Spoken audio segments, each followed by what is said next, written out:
So greetings all. I've got Trevor Lawson on the line, and we're going to do a preview of this weekend's Group 1, the Makybe Diva at Flemington. How are you, Trev? Good, Mark. We'll, as I said, we've got a Group 1 again this week, and then we're pretty much into it for the spring, which will be good. So we've got the Makybe Diva over the mile at Flemington on Saturday, race 7 at 3:35. We might just start with a map. How's it look? Is there much? So the map is it's a little bit speculative because a lot of horses are drawn wide, but probably thought Gallo Chop, he was probably the leader. Gadding, he sat on pace in this race last year. And people remember, I think he won this race last year at over 100 to 1. Yeah, I do remember that. Lavindi can hold its spot. Perfect Jules initially won it. I've sort of watched a few of its videos in Western Australia as well. It tends not to really jump that well. I mean, if it could sort of sit closer, it'd be suited. Thinking from an inside draw of Fierce Impact, they might sort of ride it a little bit closer. Lawson can take up a position. When the blinkers on again, Stacey Bond, I thought he probably had to go forward. Then you sort of get the stayers. Master of Wine was a little bit disappointing in Sydney, but I thought he'd probably go back. Vow and Declare, the Cup winner, I thought it would go back. Russian Camelot's drawn one from the outside. You'd think it's on a Melbourne Cup prep and a Cox Plate prep, so you'd think they'd go back on it. And Kingswell Dreams drawn the outside, and generally Chris Waller horses go back from the barrier. So on the map, it looks like there mightn't be a lot of speed. Generally, that'll change because people will look at the map and go, oh, there's no pace. Here's my opportunity to go forward. You know, Harlem could go forward. Harlem's gone forward in the past. But the issue Saturday will be, technically you'd sort of look at the wide barriers and go, well, they're risks, but they are tipping Armageddon on Saturday, and they're between 5 and 20 mil, basically from mid-morning on. So it'll just depend. It'll be a wait and see and just sort of see what happens. So, so I haven't really... Hold on to those rated prices and wait for the weather and see how it's playing and see how we go. Yeah. I mean, if we do get the downpour and things like that, well, then we just pull the pin. But because there's plenty of race meetings. Yeah. The forecast is not sort of that good. So you mentioned a few of the horses might be on sort of cup preps, and there are a few names there, particularly those out wide that you mentioned that look like they'll probably be headed for bigger distances later on in the prep. Yeah, so Kingswell Dream, I'm not sure about it. Probably go to the Cox Plate, but Russian Camelot, Quick Thinker, I think it'd be going to the Cups. Vow and Declare, possibly Master of Wine. Warning would be going to the Cups. Probably Miami Bound, they'd probably be trying to get into the Cups.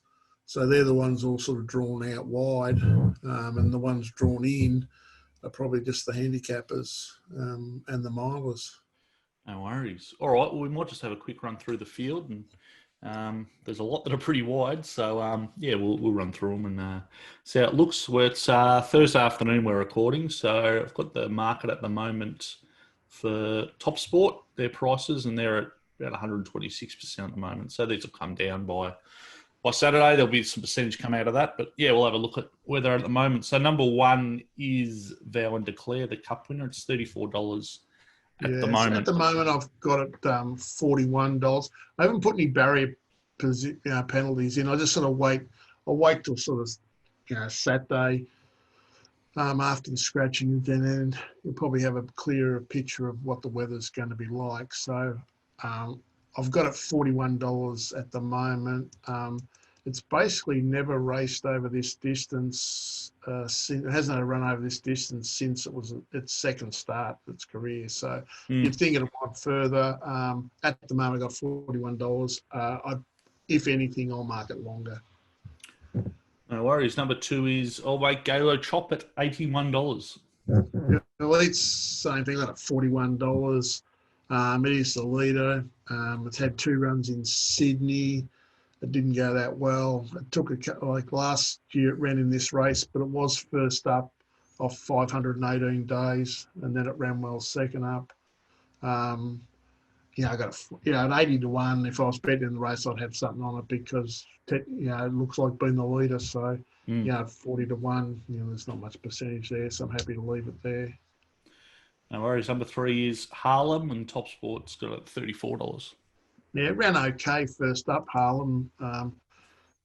Excuse me, in the Memsey, but it saves its best for Australian Cup Day. It's won 2 races in a couple of years and been sort of 50 to 1 both times. So it's a long time. It's a 9-year-old now. So it's a sad indictment on the weight for age horses if it was able to win. 4 is Fierce Impact, which is $5.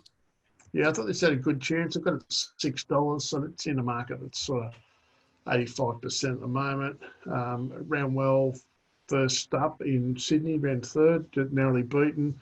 On my figures, returned 62.5. It's done 63 a couple of times. Actually did 63.5 here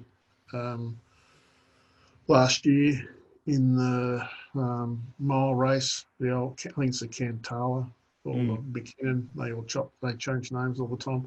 At the moment, I've got it around 5 to 1. So I could mark it probably. I might, I'll have it around that price, maybe slightly shorter. I thought it was definitely one of the good chances in the race. Sure. Number 5 is Gadding, $51, and has won at that price before. Yeah, won this race last year, and then returned 66 with just walk in here, and it basically ran down second up, and then just basically after that was just busted. Excuse me. Had 3 more runs in Adelaide. In Western Australia in May, and then it's come over here. It's had its first run for Peter Moody the other day. Got beat 6 lengths. Looked to have every chance. It's hard to see it sort of improving enough, I would have thought. So sort of, got it sort of big odds. Yep. 6 is Lavendi, another one at big odds, 101. Yeah, it sort of broke down a couple of times and looked like being a nice horse. It won the Derby, AJC Derby in 2018. And it's had 3 runs since then. It had 588 days off, so be an indictment on the racing, on weight for age racing. Vic could win. No worries. 7 is Kingswell Dream. TopSport's got it $9 at the moment. I've got it slightly long. It's drawn 15. It's one, excuse me, I could mark slightly longer, if the barrier positions, if I think there's going to be something wrong with the barrier position. It ran well first up, but the stable tend to go back from wide barriers like that. So, we're sort of looking for it 3rd and 4th up. No worries. 8 is Sosi Bond, $26. Yeah, it's got blinkers on again. It's been going okay. A few people sort of potting it around the mile, but sort of did win a couple of races, not going, they weren't very quickly run, probably not going to be quickly run here. I got it around $27. I think it's probably around its right odds. If you bet in the race, you could sort of back it at those odds. It might be 40s on Betfair or something like that. So, I was happy, if I bet in the race to have something on it. Sure. 9's Master of Wine. TopSport have got it $10, and looks like there might have been just a little bit of money for it early. Yeah, this horse, I don't really know because it's sort of a Sydney horse. But I've got sort of ratings for mine and then from sort of Cam, and I can see like in 2019 on my figures was a 61 type of horse, resumed in February this year, returned 62, 62, 63. And the other day was sort of poor. It sort of jumped midfieldish, sort of forward midfield, and then went back and then basically didn't do anything in the straight. I don't think it had any issues, but you sort of can forgive them one run. It's come down here, possibly going to be a drier track. Hopefully it's not going to be like a heavy track or anything like that. So I put it in at sort of 61, which is probably conservative, but that's basically what it can do if it's sort of fit, and I've got it around the $11 mark. Okay, 10 is Warning, $51. I thought it was be outclassed at weight for age over this distance, probably went further. Yep, 11 is Delasan, $8.50 with TopSport. Yeah, he's a funny sort of horse. He ran well first up. Second up, he wasn't suited on the Parks track. It's sort of more an on-pace track, and he got back. He's ran second to the pre-race favourite here, Russ and Camelot in the Derby, where it might have been a bit too far for him. He's sort of a, honest sort of horse. I've sort of got him at $19. I would have thought $9 is under the odds, or $8.50 is under the odds. 12 is Quick Thinker, $31. Yeah, hard horse to mark. Murray Baker. He won the AJC Derby on a heavy track, and he won the lead-up race to it as well. He's had 2 trials in New Zealand. The first one, he was sort of fair, and the second one, he sort of pulled him up.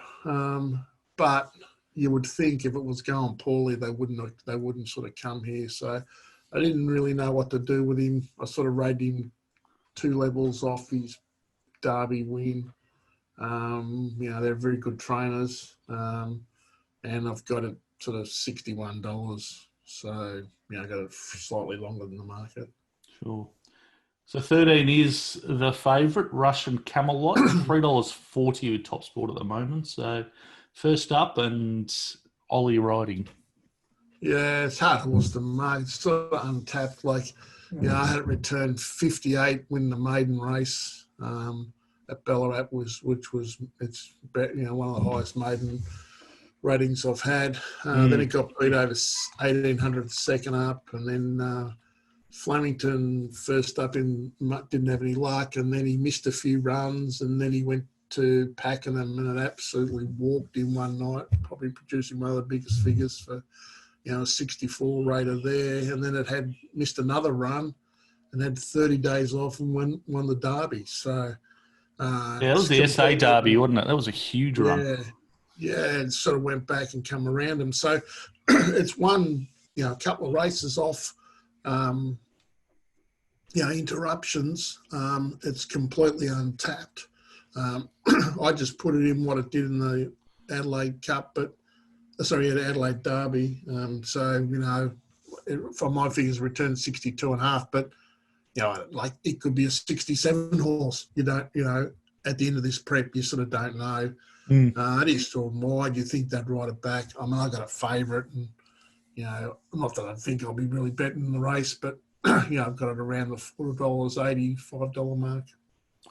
Sure. 14 is Perfect Jewel, $5.50 with TopSport at the moment, over from the west with Willie Pike.